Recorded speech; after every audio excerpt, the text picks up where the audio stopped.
काळोखातील दिवा. मोरवाडा गावात कृष्णा नावाचा एक तरुण राहत होता. तो खूप गरीब होता, पण त्याचे वडील त्याला खूप शिकवायचे. कृष्णाला अभ्यासात खूप आवड होती. गावात एक मोठी सरकारी शाळा होती, जिथे कृष्णा शिकत होता. शाळेतील शिक्षक त्याला खूप मदत करत होते. एक दिवस गावात दुष्काळ पडला. सगळे लोक खूप त्रस्त झाले. कृष्णाचे वडील शेतात काम करत होते, पण त्यांना काहीच मिळत नव्हते. कृष्णाने शाळेत जायचं सोडून वडिलांना मदत करायला सुरुवात केली. गावातली परिस्थिती खूपच बिकट झाली होती. लोकांना खायला अन्न मिळत नव्हते. कृष्णाने पाहिलं की गावातले सगळे लोक उपाशी झोपत आहेत. त्याने ठरवलं की तो काहीतरी करेल. कृष्णाने शाळेतील शिक्षकांना भेटून परिस्थिती सांगितली. शिक्षकांनी त्याला मदत करायचे ठरवले. त्यांनी गावात लोकांसोबत मिळून एक सामुदायिक शेती सुरू केली. कृष्णाने या सगळ्या कामात खूप मेहनत घेतली. तो सगळ्यांना मदत करत होता. हळूहळू गावातील परिस्थिती सुधारली. लोकांनी पुन्हा एकदा नवीन जगायला.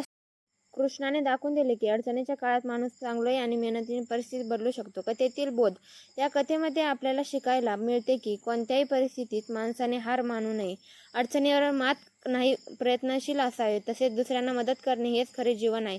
टिप: कथा ही काल्पनिक असली तरी सत्य घटनेवर आधारित आहे.